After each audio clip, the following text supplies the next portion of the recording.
कैलाश का एक बहुत बड़ा कपड़े का कारोबार था। उसके खानदान में उसकी बीवी शालिनी, 2 भाई राहुल और रंजन और एक छोटी बहन तान्या थी। मगर कैलाश सबसे ज्यादा मोहब्बत अपने नौकर कृष्णा से करते थे। कृष्णा उनका वफादार नौकर था। वो कृष्णा को अपना छोटा भाई मानते थे। कृष्णा अपने मालिक कैलाश के हर काम में हाथ बटाता था, मगर कैलाश के 2 छोटे भाई कोई काम धंधा नहीं करते थे। वो दिन भर कैलाश के रुपयों को दोनों हाथों से लुटाते रहते थे। एक दिन कृष्णा कैलाश से बोला, छोटे मालिक, राहुल बाबू को और रंजन बाबू को समझाते क्यों नहीं? आप दिन भर मेहनत से काम करते हैं और वो आपके मेहनत के कमाई को ऐसे ही लुटाते रहते हैं। हे कृष्णा, अब मैं तुझे कैसे समझाऊं रे? मेरे माँ ने मरते वक्त मुझसे एक वादा लिया था कि इन्हें किसी भी तरह की कोई तकलीफ ना हो, इसीलिए मैं इनसे कुछ नहीं कह पाता। लेकिन मालिक, ऐसे तो ये आपको बर्बाद कर देंगे। अरे नहीं रे, तू बहुत भोला है रे कृष्णा। धीरे धीरे दोनों काम धंधा करने लगेंगे, तू फिक्र मत कर। अच्छा, मेरी बात ध्यान से सुन। मैं आज रात घर में देर से आऊँगा। आज सारे कारोबारियों की मीटिंग है और मुझे उसमें बुलाया गया है।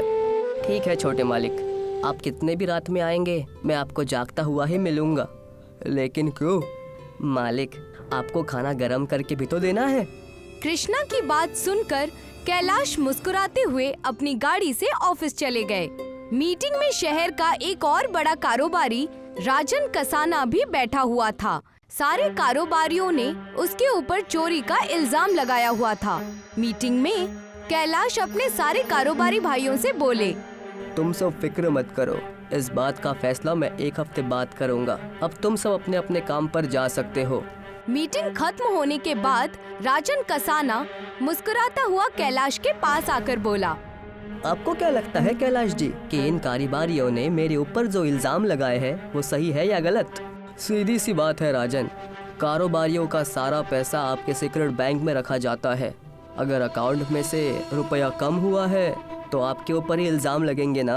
मैंने बैंक मैनेजर से बात कर ली है, 1 हफ्ते के अंदर ये पता लग जाएगा कि आपके ऊपर लगे हुए इल्जाम सही है या गलत। देखिए कैलाश जी, मैं आपसे झूठ नहीं बोलूँगा। ये सच है कि मैंने कारोबारियों के 100 करोड़ रुपए चुराए हैं। अगर आप उन कारोबारियों के सामने मुझे बेगुनाह साबित करेंगे तो मैं उनमें से 50 करोड़ रुपए आपको देने के लिए तैयार हूँ। राजन की बात सुनकर कैलाश बुरी तरह से नाराज हो गए। उन्होंने एक जोरदार थप्पड़ राजन के गाल पर जड़ दिया। तुम्हें शर्म आनी चाहिए राजन, अब तो मैं तुम्हें जेल में भिजवा कर ही रहूंगा। इतना कहकर कैलाश वहाँ से चले गए। राजन कसाना गुस्से से दांत पीसता हुआ बोला, तुझे मैं इस लायक ही नहीं छोड़ूंगा कि तू मुझे जेल तक पहुंचाए। राजन कसाना एक मुजरिम किस्म का आदमी था। उसने अपने सभी गुंडों को बुलाकर कहा, आज रात तुम लोग कैलाश के फैक्ट्री में आग लगा दो। मुझे खबर मिली है कि कुछ दिन पहले कैलाश ने 1 करोड़ रुपए का माल अपने फैक्ट्री में रखा हुआ है। उसने अभी तक उस माल का इंश्योरेंस भी नहीं किया हुआ है। फैक्ट्री जलने के बाद कैलाश सड़क पर आ जाएगा। राजन कसाना के गुंडों ने उसी रात कैलाश की फैक्ट्री में आग लगा दी। कैलाश की फैक्ट्री जलकर राख हो गई और साथ ही साथ उसके अंदर रखा हुआ करोड़ों रुपए का माल भी। कैलाश सड़क पर आ गया। इतने बड़े नुकसान का कैलाश पर बहुत बड़ा सदमा लगा और एक रात कैलाश की अचानक तबीयत बिगड़ गई। कैलाश की बहन तान्या अपने छोटे भाइयों के नंबर पर कॉल मिला कर थक गई, मगर किसी भी भाई ने उसका फोन नहीं उठाया और कैलाश के पास इतने भी पैसे नहीं बचे थे कि वो अपना इलाज कर सके। कुछ ही वक्त में कृष्णा कुछ पैसे ले आया। डॉक्टर को दिखाने के बाद कैलाश ने अपने नौकर कृष्णा से कहा, कृष्णा, तेरे पास ये पैसे कहाँ से आए? मेरे पास तो फूटी कौड़ी भी नहीं है। क्या तू किसी से उधार मांग कर लाया है? नहीं मालिक, जब आपकी तबीयत ज्यादा नासाज हो गई तो मैंने रंजन बाबू के जेब से कुछ पैसे निकाल लिए थे। मैंने उन्हें कुछ पैसे अपनी जेब में रखते हुए देखा था। कृष्णा ने ये बात बोली ही थी कि तभी कैलाश के दोनों भाई गुस्से से आकर बोले, इसने चोरी की है भैया। तेरी हिम्मत कैसे हुई मेरे जेब से पैसे निकालने की? बड़े मालिक की अचानक तबीयत नासाज हो गई थी, मैंने इसी वजह से आपके जेब से पैसे निकाल लिए। मेरे पास इतने फालतू पैसे नहीं है कि मैं इनके इलाज में पैसे खर्च करूं। आइंदा मेरे जेब में हाथ मत डालना। ये कैसी बातें कर रहे हैं आप रंजन बाबू? जब बड़े मालिक का वक्त अच्छा था तो आपने उनकी दौलत दोनों हाथों से लुटाई, और आज जब उनका बुरा वक्त आया तो आप उनके इलाज के लिए थोड़े से पैसे भी खर्च नहीं करना चाहते। मैंने अपने आंखों से कई बार आपको बड़े मालिक की जेब से पैसे निकालते हुए देखा है, और जब भी मैंने बड़े मालिक से इस बात की शिकायत की तो उन्होंने हमेशा मुस्कुराकर टाल दिया। मुझसे जुबान लड़ाता है बदतमीज नौकर। रंजन ने कृष्णा को बुरी तरह से पीट दिया। बड़े मालिक, ये मुझे मार रहे हैं, आप इनसे कुछ क्यों नहीं कहते? तुमने चोरी की है कृष्णा, इसी वक्त मेरे घर से निकल जाओ। ये क्या बोल रहे हैं आप बड़े मालिक? आप मेरे ऊपर शक कर रहे हैं? अरे मैंने सिर्फ आपके इलाज के लिए रंजन बाबू के जेब से पैसे निकाले थे।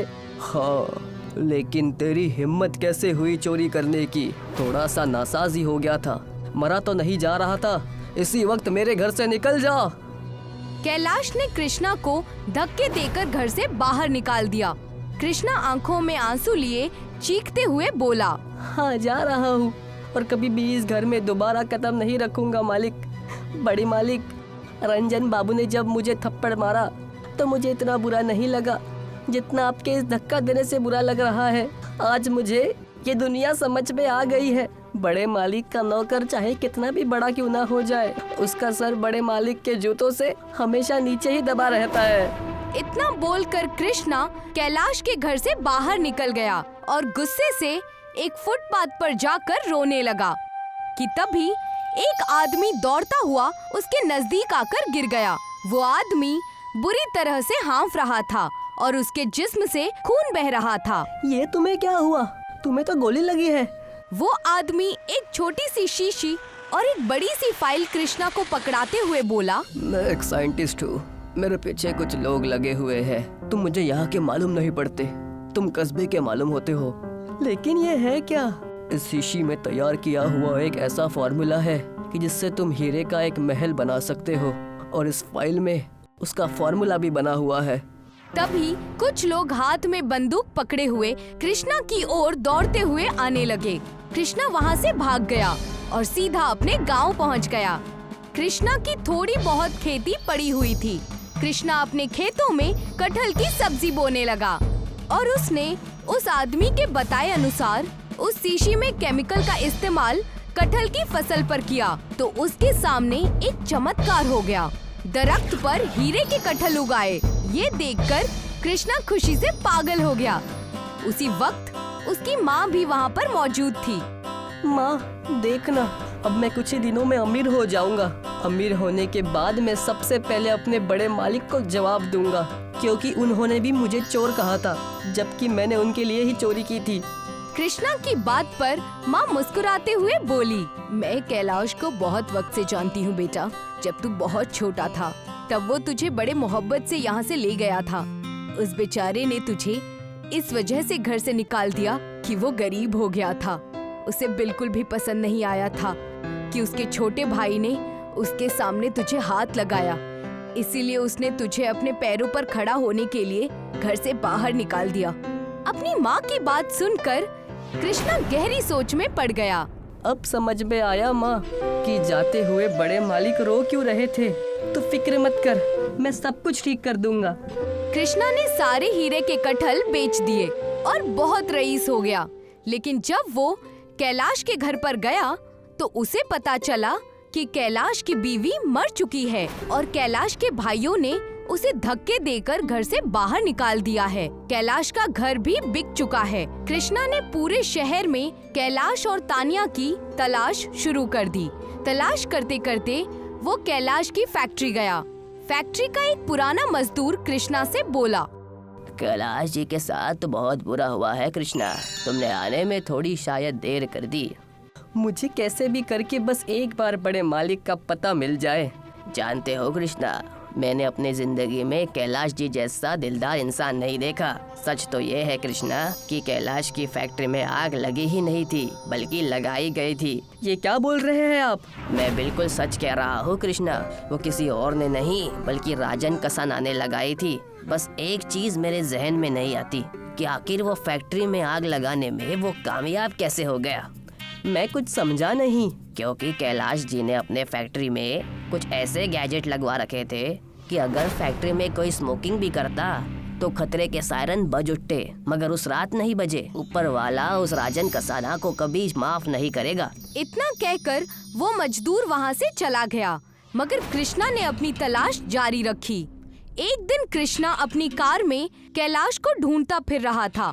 तभी उसकी नजर रंजन और राहुल पर गई, जो कि कैलाश के सबसे बड़े दुश्मन राजन कसाना के साथ बैठे हुए थे। कृष्णा उनकी कार का पीछा करते करते उनके ऑफिस तक पहुंच गया और चुपके से उनकी बातें सुनने लगा। रंजन और राहुल राजन कसाना से बातें कर रहे थे। मान गए आपको राजन कसाना जी, आपने भैया की फैक्ट्री में आग लगवा दी और भैया को भनक भी नहीं लगी कि वो आग आपने लगवाई है। कैलाश को तो ये भी नहीं मालूम है कि उनकी फैक्ट्री में आग लगाने में मदद करने वाले उनके ही दोनों भाई हैं। 50 करोड़ की रकम के लिए तो कोई सगा भाई भी अपने भाई को मार सकता है, और फिर तो कैलाश हम दोनों का सौतेला भाई था। तभी कृष्णा उन तीनों के सामने आकर खड़ा हो गया। वो तीनों कृष्णा को देखकर बुरी तरह से घबरा गए। कृष्णा, तूने ये महंगे कपड़े कैसे पहन लिए हैं? क्या कहीं से चुरा कर ले आया है? चुरा कर नहीं राजन बाबू, बल्कि अपने मेहनत से कमाया है। और तुम दोनों क्या जानो मेहनत करना। तुमने तो सिर्फ अपने बड़े भाई की दौलत को दोनों हाथों से उड़ाया है, लेकिन तुम दोनों इतना नीचे गिर जाओगे ये मैंने सपने में भी नहीं सोचा था। अरे कोई सगा भाई भी अपने भाइयों के लिए इतना नहीं करता जितना बड़े मालिक ने तुम दोनों सौतेले भाइयों के लिए किया। हाँ तो तू हमारा क्या बिगाड़ लेगा? फिलहाल मुझे सीधी तरीके से ये बता दो कि बड़े मालिक कहाँ है। हमें नहीं पता वो कहाँ है।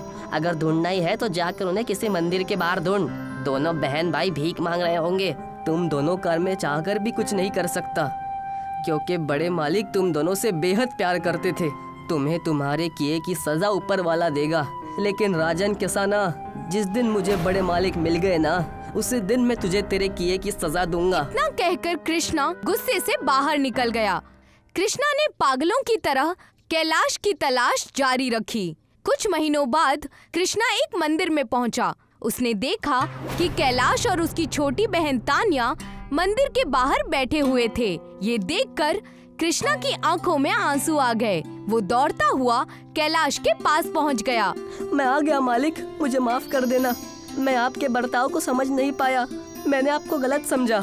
कृष्णा को रईस देखकर कैलाश की आंखों में खुशी के आंसू आ गए और तान्या के भी। तेरे जाने के बाद मेरी पत्नी भी मुझे छोड़ के चली गई कृष्णा, और मुझे कुछ दिन पहले पता चला कि मेरे फैक्ट्री में आग मेरे ही भाइयों ने लगाई थी, और ऊपर वाले ने उन्हें इस पाप की सजा भी दे दी। वो दोनों परसों एक रोड एक्सीडेंट में मारे गए। शायद आपको पूरी बात नहीं पता बड़े मालिक, इस खेल का असली खिलाड़ी राजन कसाना था। उसने ही रंजन बाबू और राहुल बाबू को भड़काया और उन दोनों को 50 करोड़ का लालच देकर आपके फैक्ट्री में आग लगवाई। असली मुजरिम राजन कसाना है। तभी अचानक कैलाश लड़खड़ाते हुए जमीन पर गिर गया। ये देखकर कृष्णा और तान्या बुरी तरह से घबरा गए। आप फिक्र मत कीजिए मालिक, मैं आपको अभी और इसी वक्त अस्पताल ले चलता हूँ। नहीं कृष्णा नहीं, तू बिल्कुल सही वक्त पर आया है। दरअसल मुझे कैंसर हो गया है, अब मैं नहीं बचूंगा। लेकिन मेरे जाने के बाद तू तान्या का ख्याल रखना, उससे शादी कर लेना और राजन कसाना को छोड़ना मत। इतना कहकर कैलाश ने दम तोड़ दिया। कृष्णा ने कैलाश का अंतिम संस्कार कर दिया और उसी दिन तान्या से शादी भी कर ली। कृष्णा अब बहुत रईस आदमी बन चुका था। कृष्णा ने ठीक राजन कसाना की तरह उसकी ही फैक्ट्री में आग लगवा दी। राजन कसाना भी सड़क पर आ गया, मगर वो इस सदमे को बर्दाश्त न कर सका और पागल हो गया। कुछ दिनों बाद कृष्णा अपनी बीवी तान्या को लेकर अपने गांव चला गया और वहाँ एक कोठी बनवाकर रहने लगा। कृष्णा आज भी हीरे के कटहल उगाता है।